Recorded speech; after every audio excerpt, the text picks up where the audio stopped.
सरहद हवाई अड्डे पर पूर्ण पैमाने पर एयरपोर्ट इमरजेंसी एक्सरसाइज के आयोजन के पूर्व में ही पूर्ण तैयारी के दृष्टिगत रखते हुए उपनियंत्रक महोदय के आदेशानुसार एवं सहायक उपनियंत्रक महोदया के निर्देशन में अलीगढ़ एयरपोर्ट के डायरेक्टर जी के साथ सिविल डिफेंस अलीगढ़ से श्री सी.पी. सिंह और योगेंद्र सिंह ने सिविल डिफेंस के 47 जवानों के साथ हवाई अड्डे पर पहुंचकर सुरक्षा व्यवस्था को परखा। शुक्रवार को होने वाली मॉक ड्रिल में आपदा प्रबंधन, स्वास्थ्य, पुलिस, फायर, एनडीआरएफ, सिविल डिफेंस, नागरिक सुरक्षा सहित सभी विभाग रहेंगे सक्रिय। जन सुरक्षा को सर्वोपरि मानते हुए की जा रही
बना लीजिएगा साथ में डॉक्टर साहब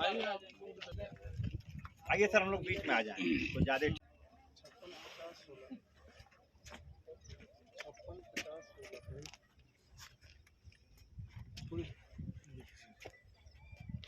हो गया जी सर।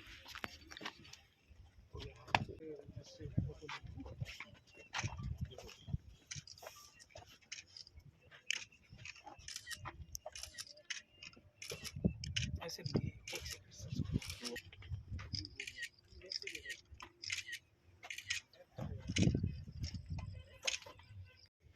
अरविंद कुमार सिंह, मुख्य संबंध अधिकारी अलीगढ़। सर यहाँ पर किस तरह की मुखबिर की गई है? यहाँ पे जो है एक मॉक ड्रिल की गई एयरपोर्ट अथॉरिटी पर कि एक जो है प्लेन क्रैश हुआ है और उसमें कुछ लोग फंस गए हैं और आग भी लगी है। तत्काल इस सूचना पर जो है एडीएम प्रशासन सर और सिटी मजिस्ट्रेट, एनडीआरएफ की टीम और सीएमओ, अन्य और बॉडीज जो है प्रशासन की पहुंची और तत्काल फायर को जो है 10 मिनट के अंदर कंट्रोल किया गया, जो यहाँ पे फायर टेंडर क्रैश है के माध्यम से। और उसके बाद जो है अन्य जो है गाड़ियाँ तत्काल आईं और मौके पर सारे जो है फंसे हुए व्यक्ति जो थे, जिसमें जो है 8 लोग जो है इंजर्ड थे, उनको तत्काल जो है राहत के लिए भेजा गया। कुछ कठिनाइयाँ हुई जिसे एनडीआरएफ की टीम और फायर सर्विस से संयुक्त टीम ने जो है उस कैजुअलिटीज़ को निकाला और अभी जनपद के विभिन्न हॉस्पिटलों में भेजा गया है। सर आने वाली इस जो मॉकड्रिल की जा रही है तो आने वाली घटना के लिए की जा रही है? बिल्कुल, हम प्रिपेयर्ड रहें कि कोई भी अगर हमारी घटना हो तो हम कितना समय में रिस्पांस करके कितनी जो है कम से कम जो है नुकसान में जो है हम कितनी जो है जान और माल की सुरक्षा कर सकते हैं। ठीक है। सरस्वत यहाँ पर मुख्य संरक्षा अधिकारी हूँ और सामान्यतः विभिन्न विमानपत्तनों पर जो आजकल सिनेरियो देखने में आ रहा है कि हवाई जहाज दुर्घटनाग्रस्त होते हैं और उन परिस्थितियों में बहुत सारी सुविधाएं जो कि नहीं मिल पाती हैं किसी वजह से, उन सब को हम मिनिमाइज़ कैसे कर सकते हैं और कैसे हम अपनी सारी सुविधाओं को शीघ्र से शीघ्र प्राप्त कर सकते हैं, उसके लिए मॉक ड्रिल की गई है यहाँ अलीगढ़ विमानपत्तन पर। और यहाँ पर सबसे पहले है कि जब कोई जहाज़ लैंड करता है तो उसकी इमरजेंसी कितने देर में डिक्लेयर होती है, उसके बाद कौन कौन सी एजेंसियाँ कितना समय अपना लगाती हैं। तो यहाँ पर यथा समय, जहाँ तक एयरपोर्ट पर एक अपना फायर के लिए रहता है और एम्बुलेंस का रहता है, वो यथा समय पहुँच गया समय से, और उसी के अनुसार प्रशासन से जो सहायता थी, उपलब्ध सहायता, वो भी समय रहते हुए ठीक प्रकार से प्राप्त हुई। अभी ये है कि यहाँ से जो पेशेंट जो इंजरी होती है तो एम्बुलेंस कितना टाइम हॉस्पिटल जाने में लेती है और हॉस्पिटल से आने में कितना समय लगता है, वो यहाँ पर कैलकुलेट किया जाता है। अगर कोई फायर सर्विस है बाहर से आ रही है, उसे कितना समय लगेगा अगर कल को इस विमानपत्तन पर कोई इस तरह की हादसे की स्थिति होती है, तो उन परिस्थितियों से निपटने के लिए हम और क्या क्या कार्रवाई करना हमारे लिए उचित होगा। क्योंकि कुछ चीज़ों में हमने देखा है, जैसे कुछ एम्बुलेंस 1-2 लेट हो गई हमारी, या एक फायर सर्विस थोड़ा सा एक क्रैश टेंडर लेट आ गया, तो उस क्रैश टेंडर को और हम शीघ्रता से कैसे लाएं इस एयरपोर्ट पर। और एनडीआरएफ टीम को, जिसको कि समय रहते और थोड़ा शीघ्रता से आना चाहिए था, उसके लिए थोड़ा सा समय लगा, तो उसको किस तरीके से हम जल्दी से ला सकते हैं। तो कुछ इन्हीं चीज़ों को एनालाइज करने के लिए मॉक ड्रिल की गई है। तो जहाँ तक है काफ़ी हद तक सब कुछ ठीक रहा है मॉक ड्रिल में, और सभी अब एनालाइज होगा, सभी कुछ ठीक ठाक है और मॉक ड्रिल एकदम सफल हुई है। सर क्या जो है जो सामान्य नागरिक हैं उनको भी इस तरह की मॉक ड्रिल सीखनी चाहिए? इस तरह क्या की कहेंगे सर? ये सब चीज़ों को एक दूसरे को जानना आवश्यक है, और समय समय पर राज्य सरकार प्रोग्राम बनाती रहती है और करती भी रहती है, लेकिन लोग है कि लोग उनको समझना नहीं चाहते हैं। अग्निशमन विभाग आग बुझाने के लिए बहुत सारी प्रैक्टिसेस कराता है लोगों की। स्टेट गवर्नमेंट है मेडिकल एड में, भाई आप किसको कैसे सहायता करते हैं, एडवर्टाइजमेंट करते हैं। आरटीओ ऑफिस से रोड सेफ्टी वाले ये बताते हैं भाई कैसे क्या कहते हैं आप एक्सीडेंट से बचेंगे, किस तरह से एक्सीडेंट नहीं होना चाहिए। और इन सब के साथ स्टेट गवर्नमेंट का सभी के लोगों को कोऑपरेशन चाहिए, सब लोगों को साथ साथ इन सब चीज़ों को सीखना उचित होगा। ये मॉक ड्रिल का मुख्य उद्देश्य यही है कि किसी विमानपत्तन पर यदि कोई ऐसी घटना घटती है जिसमें जान और माल की हानि हो सकती है, उसको कितना कम से कम किया जाए।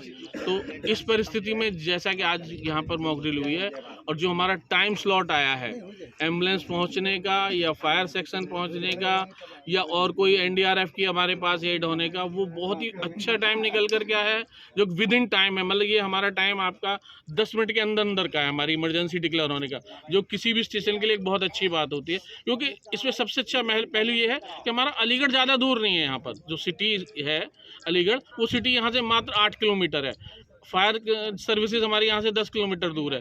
हॉस्पिटल्स हमारे विद इन 6 से 7 किलोमीटर हैं। तो ये सर्विसेज हमको विद इन टाइम मिली है, और अगर ऐसा कुछ भी होता है इस एयरपोर्ट के क्षेत्र में, तो हम लोग उसे सकुशल ठीक से संपन्न करा सकते हैं बिना किसी जान मान और हानि के। मॉक ड्रिल की है और कहाँ की गई है? आज एयरपोर्ट हवाई अड्डा धनीपुर के पास अलीगढ़ में मॉक ड्रिल की गई थी कि अगर हवाई जहाज स्क्रैच हो जाता है तो किस तरह से राहत दर बचाव किया जाता है। तो यहाँ पे विभिन्न विभाग की टीम शामिल रही थी। हमारे नागरिक सुरक्षा के 47 जवान राहत कार्य के लिए यहाँ पर मौजूद रहे थे। और एनडीआरएफ, फायर सर्विस, स्वास्थ्य विभाग, एयरपोर्ट के सभी कर्मचारी यहाँ मॉकड्रिल में शामिल थे। और मॉकड्रिल की दिखाई थी यहाँ 8 कैजुअल्टी हुई थी। 2 को एनडीआरएफ वालों ने उनको अपने कटर से काट करके निकाला था आसानी से। और हमारे सिविल डिफेंस के जवानों ने घायल व्यक्तियों के लिए स्ट्रेचर की सहायता से एम्बुलेंस में पहुंचा करके और हॉस्पिटल में उनको भर्ती कराया गया। जैसे कि अब ऐसी कोई स्थिति आती है तो हमारे सिविल डिफेंस के जवान राहत कार्य करने में सक्षम हैं, सक्षम हैं।